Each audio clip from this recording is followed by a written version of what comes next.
Bonjour à tous, merci de nous préférer chez vous pour ce numéro de décryptage. Vous êtes sur New World Info. Le gouvernement algérien vient de relever de ses fonctions le directeur général de la télévision algérienne. Aucun argument n'a été avancé officiellement par l'exécutif algérien pour justifier ce brusque limogeage. En revanche, les voix au sein de l'opposition algérienne en Europe affirment que le désormais ex-directeur général a eu tort d'annoncer samedi sur une télévision la victoire des Lions de l'Atlas face au Portugal. On se souvient, Mamadou. Bonjour à vous, vous allez bien? Bonjour Michel. On se souvient très bien, c'était le match des quarts de finale de la Coupe du Monde Qatar 2022. Lion de l'Atlas contre la Seleção du Portugal. Qu'est-ce qui s'est passé en Algérie finalement?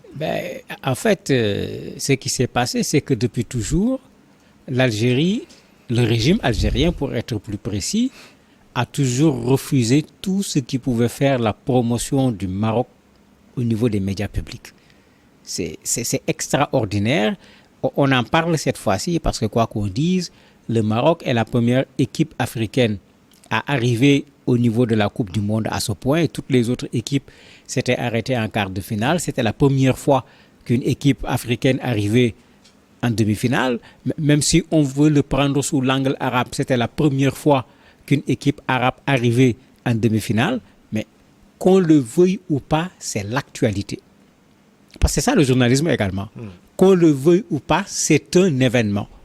Mais dans un média, quand il y a un événement, le passer sous silence, ce n'est plus du journalisme. Le passer entre les filets, ce n'est plus du journalisme parce qu'il y a une hiérarchie de l'information. Et dans la hiérarchie de l'information, la qualification du Maroc, il n'y avait rien à faire. C'était le numéro 1 dans toutes les presses pratiquement puisque c'était du jamais vu. Mais en Algérie, il ne fallait pas le faire parce que généralement, quand la politique se mêle à une chose, on ne se retrouve plus. Et c'est simplement ce qui s'est passé. Le différend entre le Maroc et l'Algérie se ressent au niveau du sport.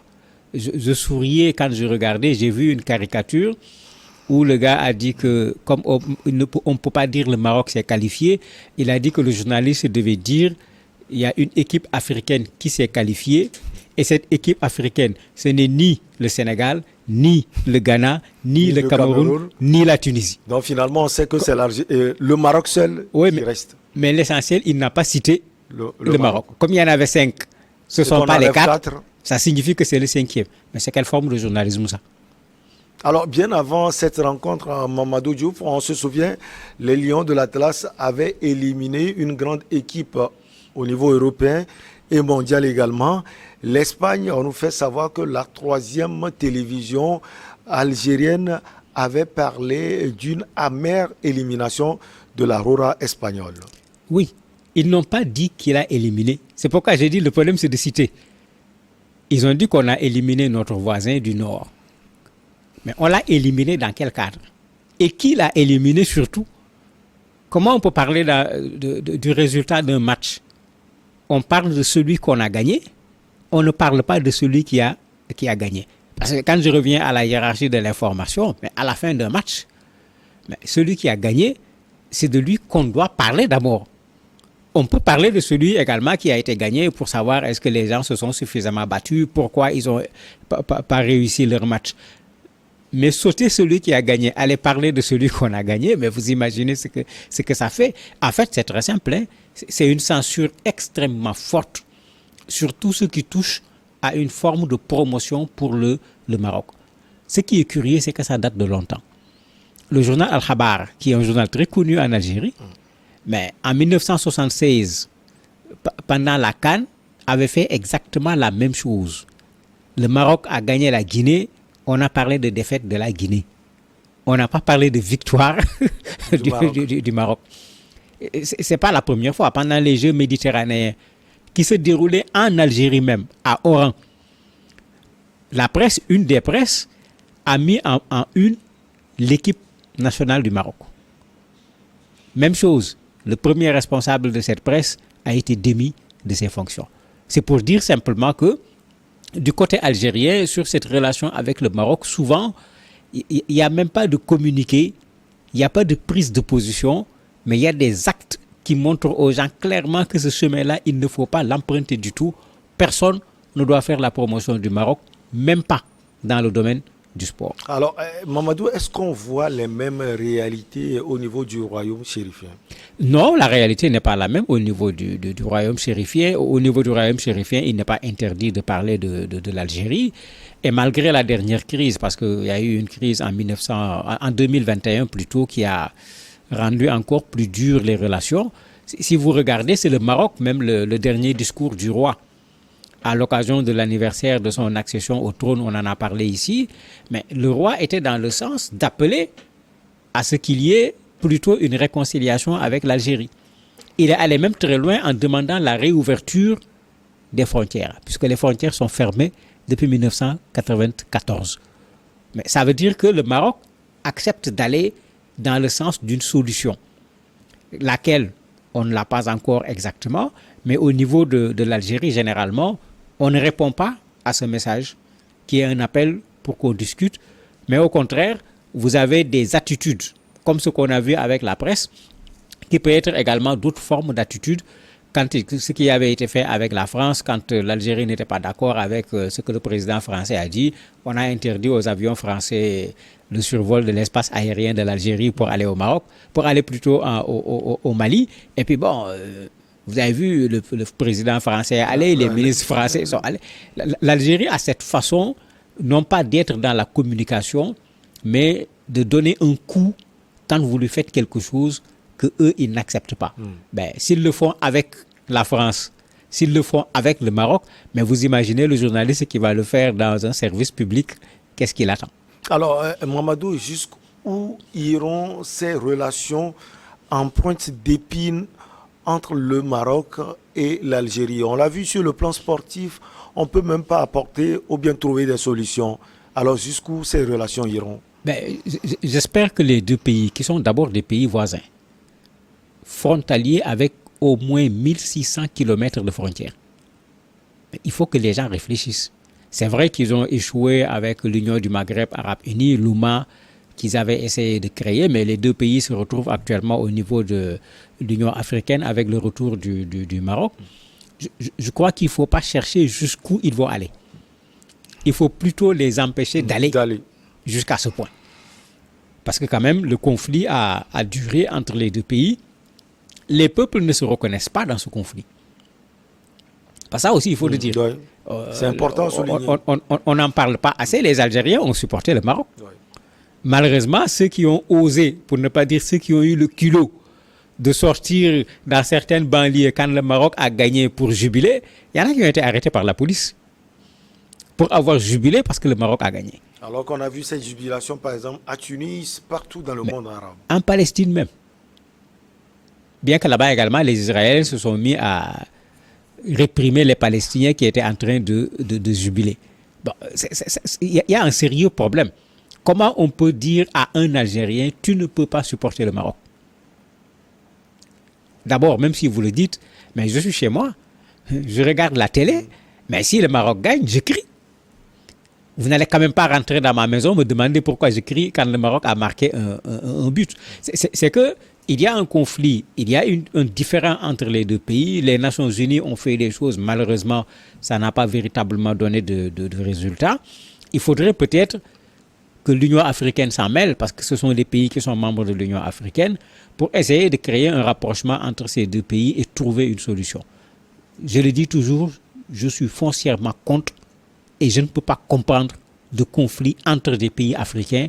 Nous voulons une Union africaine, on ne peut pas aller à l'Union africaine en créant, en multipliant ou en maintenant des conflits entre les pays du continent africain. Justement, parlant des conflits, justement ce conflit, quel rôle, selon vous, l'Union africaine peut jouer? Vous l'aviez dit tout à l'heure, on revoit le Maroc au niveau de l'Union africaine. L'Union africaine va être prudente parce qu'il ne faut pas oublier que le Maroc avait quitté la mère de l'Union africaine, l'OUA, parce que l'OUA avait accepté la RACD, la République arabe sahraoui démocratique. Et l'Algérie défend mordicus cette République arabe sahraoui démocratique. Et c'est ça qui avait amené le roi Hassan II à quitter l'Organisation de l'Unité africaine et même a demandé à être membre de la CEE à l'époque pour dire que le Maroc préférait même se rapprocher de l'Europe que de faire partie du continent africain. Heureusement, le Maroc est revenu à la raison, mais l'épine est encore là. Parce que les pays africains n'ont pas la même position sur la question de la République arabe sahraoui démocratique. Ce qui fait que l'Union africaine, qui devait porter la voix des pays africains, va porter quelle voix? Est-ce que l'Union africaine va porter la voix des pays qui disent oui, la RASD peut être dans l'Union africaine, ou la voix de ceux qui vont dire non? N'oubliez pas que le Maroc, aujourd'hui, est en train de gagner sur le plan diplomatique.